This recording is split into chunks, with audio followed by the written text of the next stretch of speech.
You are watching Canadian Muslim News on Muslim Network TV from Toronto, Ontario. I'm Catherine Bullock. Assalamu alaikum and greetings of peace. Islamic History Month is coming up in October. We will talk to someone from Islamic History Month Canada on how to prepare. But first, some news headlines. Curfew declared in Iraq as Cleric supporters storm presidential palace. Canadian technology to be used in NASA's latest venture. Women journalists facing targeted online campaigns. Tens of millions battle Pakistan floods as death toll rises. And now the details.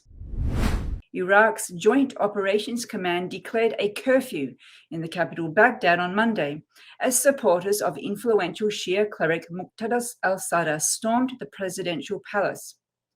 The move came shortly after al-Sadr announced his total withdrawal from politics amid a months-long political crisis in the country. On Saturday, al-Sadr called on the country's political parties to step aside and hold early elections to help solve Iraq's months-long political crisis. Videos posted on social media show increasing numbers of people being killed and injured. Meanwhile, helicopters were seen evacuating politicians from the Green Zone, where government buildings are located. Orbax Thomas, a physics researcher at the University of Guelph, says that a near-future international collaboration will use Canadian technology to set up a base camp on the moon. NASA's Artemis program will first carry robots on a return flight to the moon on rocket Artemis 1. Once completed successfully, one Canadian astronaut will be on board Artemis 2, with 3 other astronauts to orbit the moon. Later, another Canadian astronaut will assist in installing the latest version of Canadarm on the Space Station Lunar Gateway. Canadarm3, which is a set of robotic arms, will be lighter than its previous 2 versions. In an open letter addressed to federal ministers of public safety, heritage, and women and gender, the Canadian Association of Journalists, or CAJ, is calling for action to protect women journalists against targeted campaigns. According to CAJ, more than 52% of the media's workforce are women, report a media source.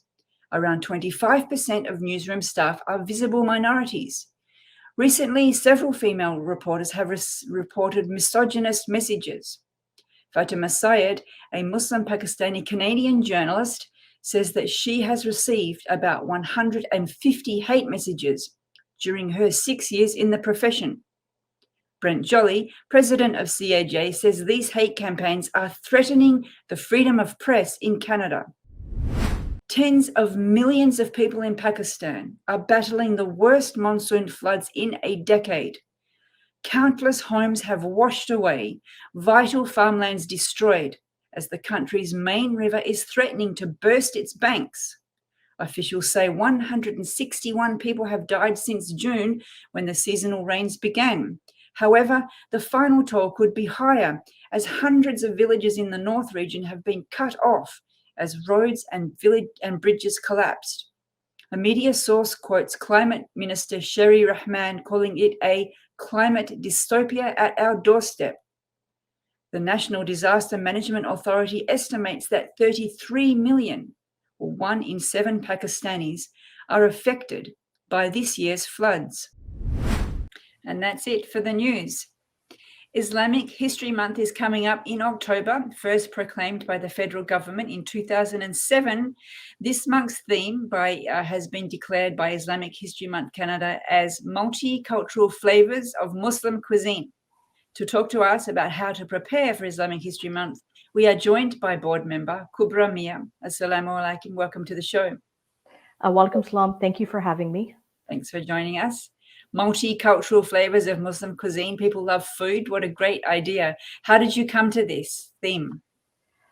We do a lot of brainstorming, and we thought, we always talk about architecture, we talk about art, but never about food. And it's such a great topic. Any particular foods that you had in mind? Actually, the one that I did not know is coffee. Coffee came from Ethiopia. A Ethiopian shepherder had found it in the 10th century, and they dried it. And then he saw, That's how the Arabs started drinking. It was introduced to Europe in 16th century. So what a great history and contribution, and something I drink every single day. Although I am somebody who does not drink coffee because Okay. it's healthy for you. So I know Muslims always like to promote this part of our history, but the health person in me says, maybe we shouldn't. You have also contacted, I believe, local mayors to get them to proclaim Islamic History Month Canada. Why would you be doing that? So one more thing that Islamophobia is on the rise across Canada. We saw a London family being killed. 3 generations. The Quebec shooting a few years ago. So I think this is such a wonderful way to promote Islam in a cultural way. It's making it more welcome. So I have contacted the mayor of Oshawa, and I've also contacted about 6 other local towns to proclaim Islamic history. Mainly, they give a certificate, so that would be available on their website, and I would get a copy as well. And I'm also doing an event with the mayor of Oshawa. What does it mean to you to have, or to the event, to have a proclamation from a mayor? What's the value added? It shows recognition when, especially as Muslims are moving, like I'm in Ajax, as we're moving further east in areas that are not predominantly Muslim, right? And also where there's no people of color, having someone in authority accept us and say, hey, you're welcome, and we would like to acknowledge you by saying this month will be Islamic History Month. So it's not a religious celebration. There's no celebration in October, but it's just a way of showing people, the local people, hey, this is available. What a wonderful idea to find out about another faith, your own neighbors, your own friends who may be Muslim. And does that mean that the city itself will host events during the month, or is it simply a certificate that is presented? And so right now it's a certificate that's being presented. I already received a copy, and I've actually done this in Ajax, Pickering, Whitby, right? We've done events. So this is our 4th one. And, we couldn't do it in person because of COVID. We had a huge event in Ajax, over 100 people attended. But the actual cities have not done it. But again, I think that's something that we need to start, getting, just like how Black history is so prominent and it's everywhere, we need to start doing it at a grassroots level. So this is just baby steps. Starting the dialogue, getting people interested, creating awareness. That's such a wonderful thing. Yeah. How did you get the mayors to okay, so somebody's watching, they say, oh, that's great, I'd love my town to do that. What should they do? So, I would welcome you to see our website. It's Islamic History Month Canada. There's also, hopefully we'll share a link later on, but it's on there. Look, it's called a proclamation. If you go to our website, on the very top, they'll give you examples of what it looks like. Every city that we've done it with does it differently. So what I do is I cut and paste, what we had talked about earlier, what you said, 2007, it was proclaimed. I put that information, I put the link to our website, and then I asked them very nicely, can you please proclaim it? Right? So you can do this as an individual. I'm doing it as a group, a Muslim, anybody really can do it, right? And then it takes about 3 weeks for this process. So you write the letter, they may ask you more questions. If you have questions, we do have Instagram, Facebook, you can message us. We'll be happy to help you with that and guide you through that process. And basically they either mail it to you, or what I've asked for them to do is to present it to me. So we're going to have a public event, and where people are going to see it, and hopefully we'll get some publicity, some good publicity, as I say, right? Well, good publicity, because that was going to be my next question. Sometimes when a community wants to build a mosque in their city, and the city council is voting on it, and there's a lot of demonstrations against it, are you getting any pushback from the council mayors that you're approaching? You know what? I think what it is they don't understand what it is. So that is our job. We need to tell people what we're trying to do. It's just a celebration of Islamic culture, arts. We're not really doing a religious holiday. Ramadan is our big one, but that was a confusion, right? So I think if we sort of separate it a bit to make it more palatable, I think that's how maybe we can reach, and I'm also doing library displays. So the reason why I'm doing the library is anyone can go there. They don't have to go to a mosque. A mosque is intimidating. A lot of people have said, I've never been into a mosque. I'm scared.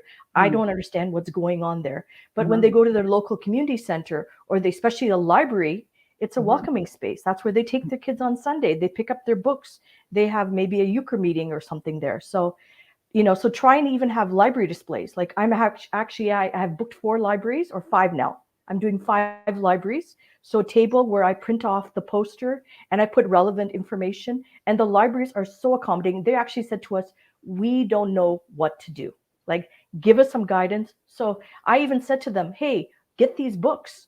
Like, these are books that so they're very welcoming when you approach them. Okay, yes. So now 2 great ideas: approach the mayor, approach the libraries. What other activities are you recommending for this food theme? Well, we're hoping we can get some food bloggers to go out and promote us and, do some recipes. Doing this research, it's so fascinating to find out all the, like so many Muslim countries. And they're like, I always, I'm from India. And, I always thought biryani was the thing, but there's nahari, tabbouleh is from the Middle East. There's so many interesting recipes that we can share. So I want food bloggers to do it. And I would love restaurants to go ahead and promote us. And for example, Paramount, Muhammad Farooqi, he's a great humanitarian. He's done such wonderful things. And what a, proud Canadian we are to see his restaurants out there. The other one that's really interesting is there is a movie. It's called Peace by Chocolate. It's by a family of Syrian refugees that are based in Nova Scotia, and they are chocolate makers. And now they have a movie out. So if we can get that movie, people can watch that movie.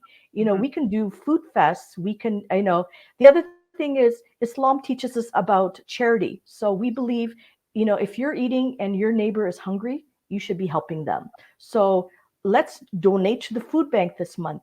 Right? Let's learn about what is halal, and, we have, I think in, Toronto, we're amazed, we have wonderful food festivals, every weekend. This weekend was a halal rib fest, fantastic.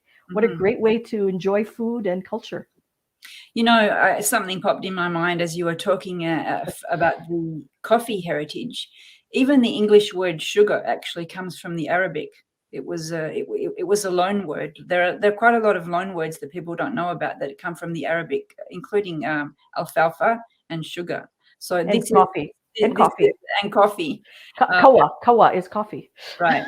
So this is part of the heritage of the English language as well that gets overlooked. So you've talked about food festivals, you've talked about bloggers, approaching the mayor, approaching the library. What about, I don't know, like a cooking show or something? That would be nice. Like, are people able to organize those kinds of things? That would be fantastic. And to share those recipes, it's, hummus is another great one. It's easy, it's easy to make. I think we can have this. It would be wonderful if all our communities went out and just shared these recipes, shared their culture. I think food is the unifying thing in the world, right? We all love food, and something we can, and it's also a blessing. And that's one more thing that Islam teaches us is about, when we're eating, we should say Bismillah, meaning we should be thankful to God for the food we receive. We should also not criticize the food. We should be, again, we're always taught to eat with our right hand, to share with others. So, these are all, something, and again, these are things that we never talk about. You don't hear people, maybe we're not so prominent in talking about the prayers that we say before we eat and after we eat. And, we're always taught not to waste food. Right. And that's, such a wrong thing. My mom always said that, right? Every mom says that, but that's so much attendant of part of our faith, not to waste food. Unfortunately, we're out of time, but we're all feeling hungry now. So thank you for joining us. Yes. And we look forward to seeing what Islamic History Month brings us. Thank you for joining us, Salam. Thank you very much for this opportunity. And I look forward to all the wonderful things going across Canada. Thank you. Thank you for watching. If you like what we do, please share, like, and subscribe. Stay safe and God bless.